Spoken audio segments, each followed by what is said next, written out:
Hi, I'm Jeff Cohn, host of the Team Building Podcast, where we interview top team leaders, broker owners, and thought leaders from across the country. Have a great guest today who has 85% market share in Columbus, Nebraska, which is about an hour from Omaha. And she's also the broker of the kwELITE franchise we launched last year. That's grown over 300% in pretty much every single category. Renee Mueller, welcome to the show today. Thanks, Jeff. We really appreciate you having you here, and I know you have a lot of experience not only in building and scaling a dominant real estate business, but you have a few other ancillary ventures. But before we dive into that, why don't you speak a little bit to what got you into real estate and your history around that?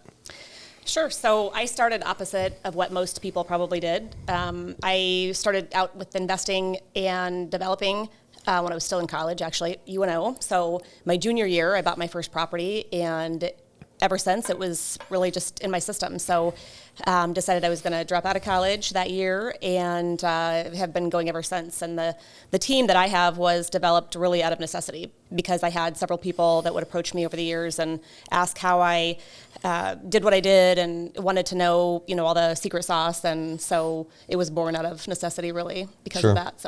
So I know one of the things that was fascinating to me when we were only building our businesses about an hour away from one another, we didn't even know the existence of each other's teams. And in 2018, when my team sold almost 730 homes at Berkshire Hathaway, you guys were also, I believe, one of the top 10 teams. It's number 6 at Berkshire Hathaway in the entire country, and sold around 550 sides that year? At that time, yeah, it was about 400 that year. So, which is pretty amazing. Columbus is not a huge market. I mean, How many agents do you guys have there? We have about 110 in the whole market. 110 agents. Yeah. How many active listings today? Today? I mean, on average. Average is about 140. Right now, we have about 42. So 42 houses on the market right now. Right. So what's great about this is a lot of people assume that to be a top producer or to build ancillary businesses, you have to live in a huge market. You have to be in Phoenix, right? Or you have to be in Austin. And the truth is, it doesn't matter the size. What I see a lot of teams do that are in markets where they feel like they've reached a point of diminishing returns is they just simply expand into other areas. And that's something that I know you guys have been focused on and putting attention towards as well, in addition to just working in the Columbus area. When we first connected in 2018, I thought it was pretty awesome that you had the mindset around the hybrid office and having ancillary businesses. So speak to that a little bit. You said you built the team out of necessity, and usually it's the opposite. Someone builds a team and then they build the ancillaries out of necessity. Right, exactly. So like I said, starting out, I really had no intention of having a team or working with other agents. I was all about myself, just focusing on the developments and the investments, like I said. And finally, watching agents in the company that I was in come and go, I just decided that I was going to start running a team and recruiting, and hopefully that would help with building the rest of the investment team that I had and ancillary businesses. And in doing so, I had already had some experience with residential developments, and so just had a commercial development start and figured if you build it, they will come. So I built this commercial building and already had a few tenants that were interested in coming from the Omaha area, commercial furniture, all makes as based out of Omaha. So they're in our building as well. And all of the tenants that are in our building really are very cohesive and work well together. But out of just building it, like I said, it attracted others to the building and to the business. And you developed the land where the building was built. Right. Found opportunity there. And I know you had shared with me in private, I hope it's okay for me to share publicly. Mm-hmm. If not, we can edit this. But you had mentioned that a lot of people really thought your location was a little bit crazy. It's a little bit off the beaten path, but I don't think it is. I'm in alignment with you. It's right off of a main highway, right next to a YMCA, right next to the high school. So why did people not think that was a good location? Well, the landscape is a lot different now, though. When you're seeing it 4 years ago, when I bought that piece of ground, there really wasn't anything out there. But looking at the trends, which is what I do as far as the developments go, locally and statewide, really that made sense to go out there. And the land prices were really good, so it didn't take long for that to be pushed up. But we had just passed a bond locally where the high school was going to go out along the land where my building is at. So knowing that was coming and being involved in the city, not too many people knew that was happening at that time. So again, it's important to know those trends when you're looking at any kind of development or you know, even sales. But so knowing that was going to happen, we went ahead and purchased that ground and found ways to push up the value. So building the 12,000 square foot building that I have, it was not meant to be just for our business. It was for all of the businesses that were going to go in there and work well together. Yep. So you had mentioned you had all makes in that space. You own the building. Right. How much square footage are you taking for just your kwELITE operation? We now have 5,000. We actually expanded to take over the whole second story. Okay. So, and then what other businesses do you have inside that building? So we put in a drive-through with a bagel coffee shop, which I also co-own. We did that to drive traffic to the area, just to basically, like I said, just drive traffic over there and sort of push the values of the land up. What's the franchise? Do you mind me asking? Big Apple Bagels. Big Apple Bagels. Yeah. Oh, wow. Yeah, and they're all across. They're really pretty big in the Midwest, but they're all across the United States. So, okay. So Big Apple Bagels. We have All Makes, which is the furniture company, like I mentioned, just commercial, and then we have Applied Connective, and they did, I think, your networking as well, right? So they do mostly commercial developments as far as networking goes, IT. And let's see, we also have Charter Title and Exarban Mortgage and Insurance, and Burley Studio, which is our newest, And one of the other things I think that's really unique about your office, and I'm starting to see this more and more, is you guys have a community conference room that can double as a virtual reality room, that can double as a gym. Right. So it's kind of that WeWork space philosophy. Exactly. Where, you know, all these businesses have access to all this extra space. And I know in your community, you are somewhat of an icon and people want to host events. That's a good word.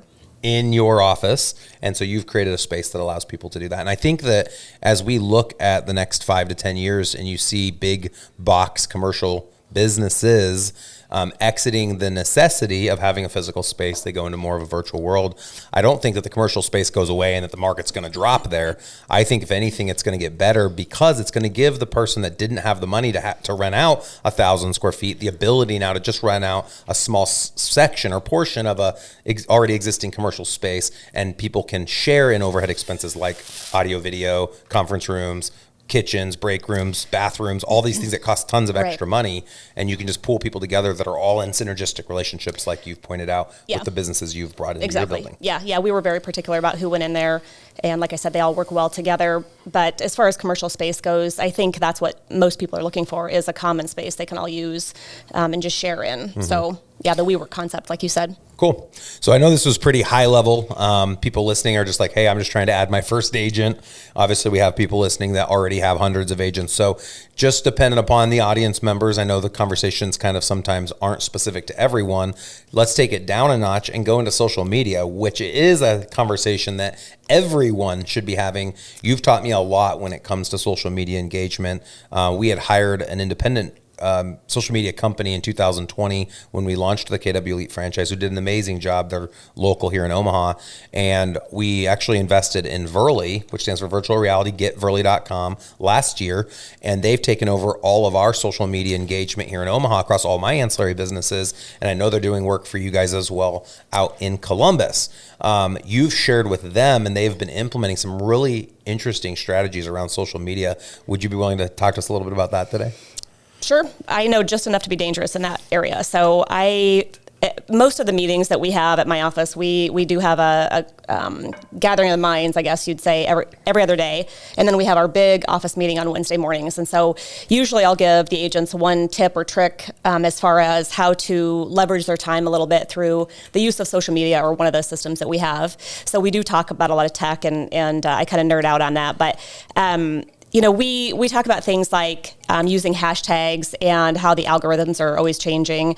Facebook especially, it seems like. So some of the stuff that we've talked about just really evolves around that, and the use of video instead of just throwing out a still post, you know, and just having a business page where only your friends or family are going to see it. So most of the agents in my market don't probably follow that as well as they should, but you know, you've got to stick to your one thing, being just selling real estate. So like I said, I know enough to be dangerous, but we do talk about some of those things and the use of video, how important it is, and how important it is to share even on your personal page, and sort of rotating one personal post, 2 business posts a week, things like that. So I've noticed a lot of your agents, even especially newer agents, do an amazing job at posting video, not only just normal video, but going live.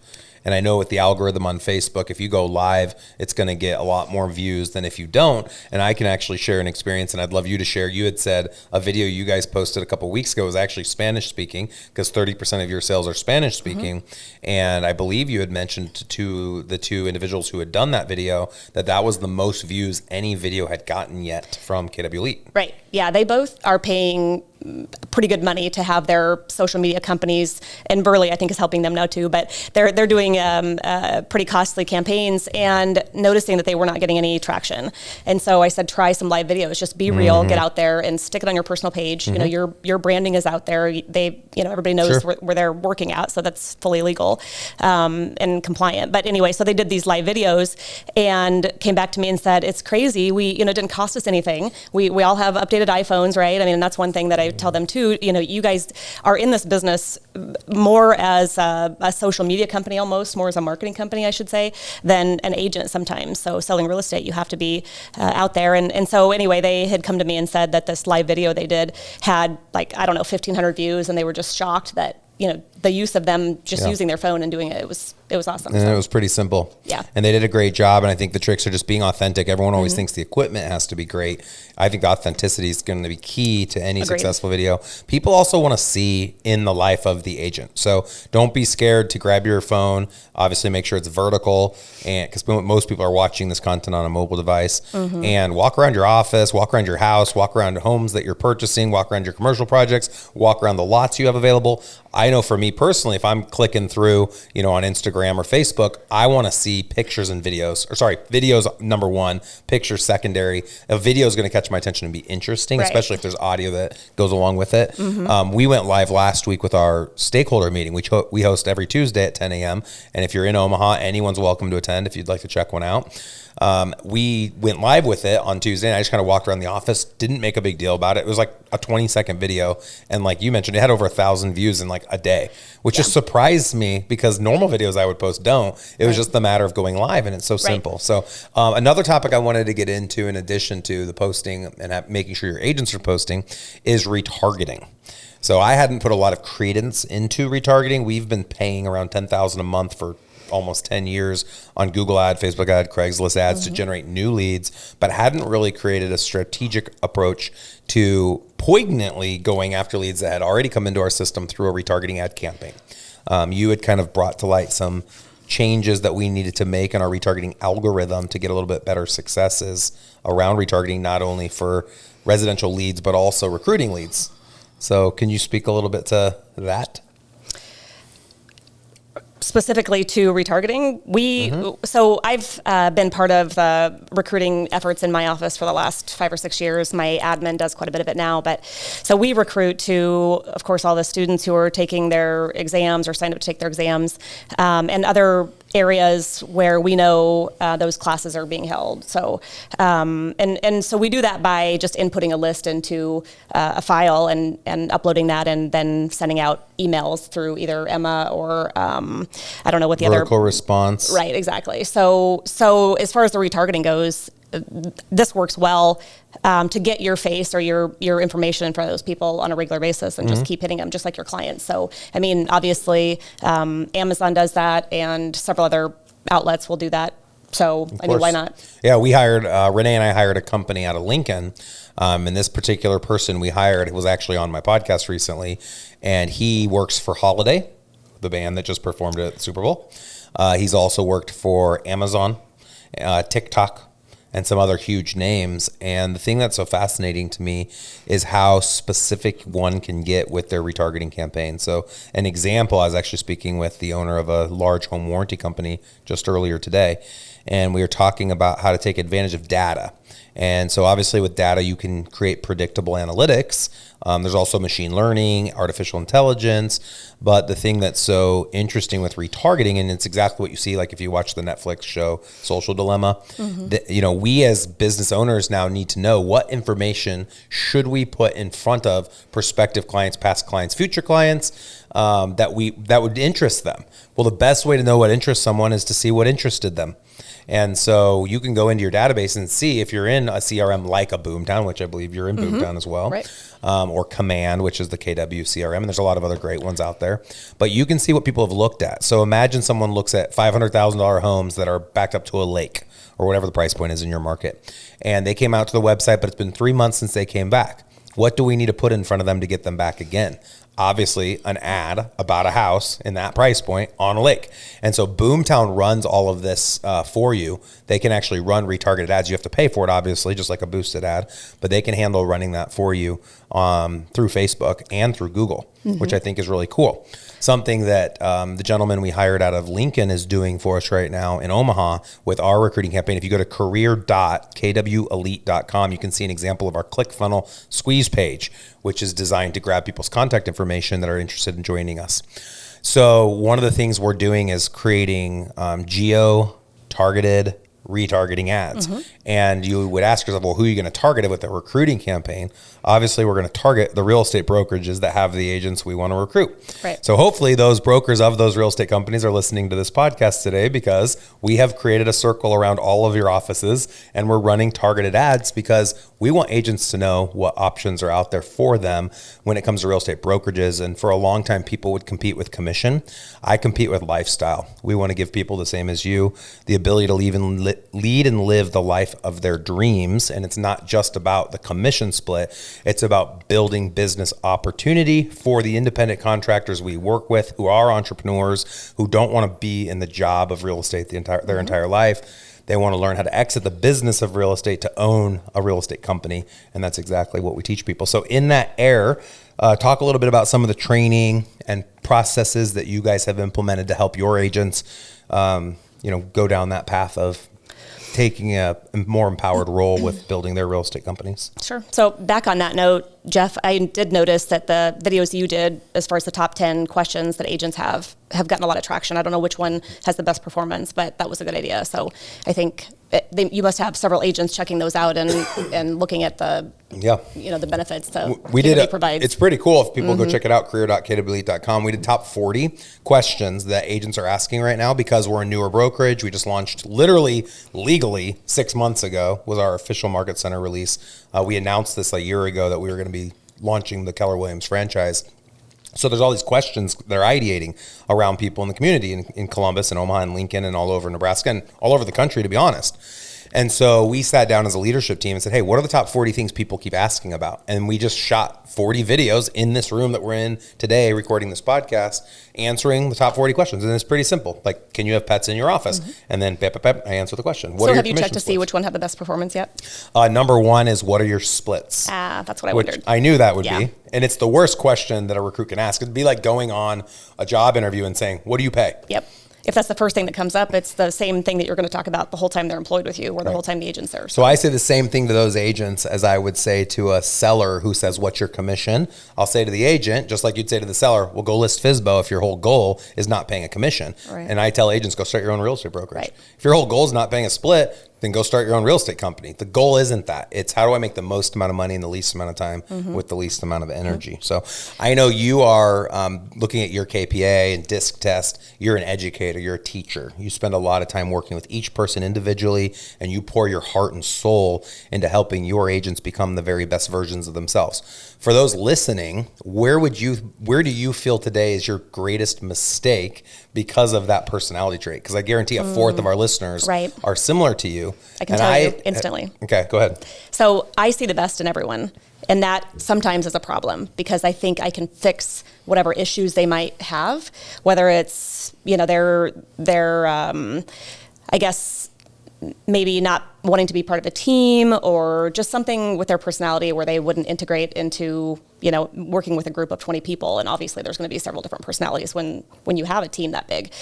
So I just always give second and third chances. And I think that is probably my biggest mistake. Because if you see something that is not quite right or your gut's telling you, intuition's a big thing. So if it's not working, I would say you just need to part ways. It doesn't need to be something that is full of angst. It's just be done. I took a class at Keller Williams when I was at Berkshire Hathaway, and it was down in Kansas City called Recruit Select. And they taught in the class, and it stuck with me ever since hearing this, is you always want to hire slow, fire fast. Yep. And there's a book, The Top 5 Dysfunctions of a Team by Patrick Lencioni, which has a character in the book named Mickey, who is a salesperson, female salesperson, reminds me of one of your past salespeople, who creates all sorts of animosity and issues, and they really have a hard time firing her because she is their number one salesperson and makes them so much money. Right. But in the end, Patrick fires, Yep. or the leader of that company, I think his name was Jeff actually, ends up firing Mickey the same way you fired yours. So anytime your focus is on money, of course, that's going to be a problem. So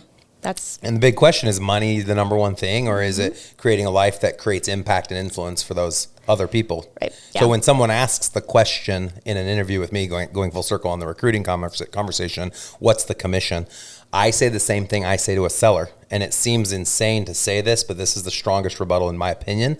And I've been on thousands of listing presentations. I'll look the seller in the eye and say, you're asking the wrong questions.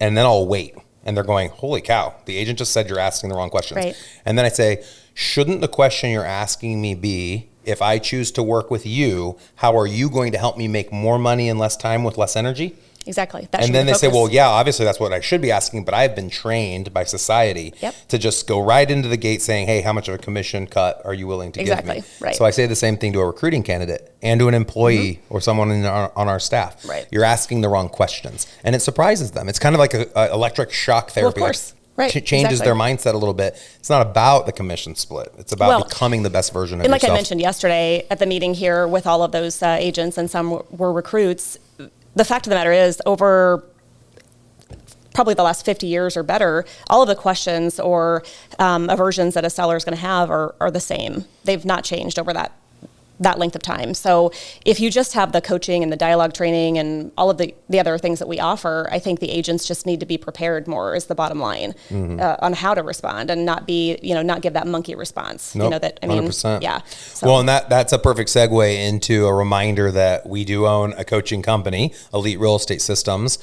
We have 2 hours of content designed for agents every week, 8 hours total a month. That's included unlimited seats if you're running a real estate team. So every Monday, 11:15 Central is topical training. Every Wednesday is dialogue training. Every Thursday is team leader training. And then every Tuesday, we just released investor training. So you get 4 hours essentially a week if you're the team leader and want to go to all of it, or you can pick and choose what you want. But what's great about our product, it's a group coaching model, and anything we record has a watchable database. So you can search.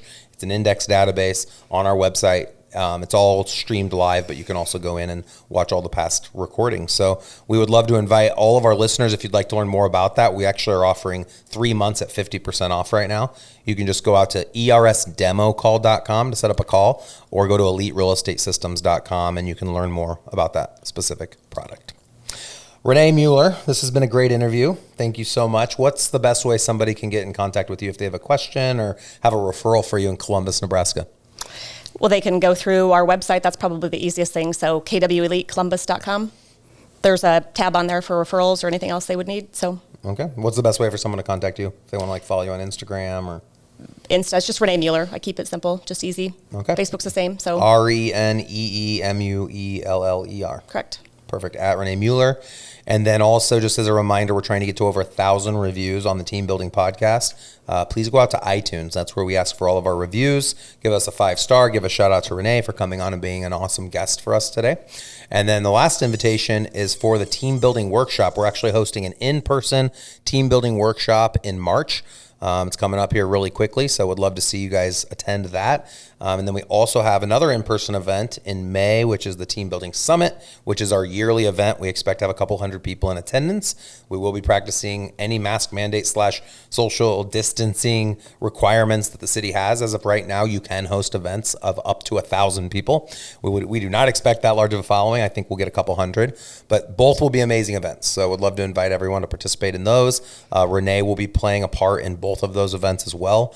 And the thing that I talk to people about is we're not sellout leaders at events. We're actually there engaging with the audience, going out with the audience, answering questions after hours. And that's where I feel like those ideations is where you get the most value. Did we do the World Series last time? 2 years ago? Yeah, 2 years ago they did it during the College World Series. Yeah, that was good.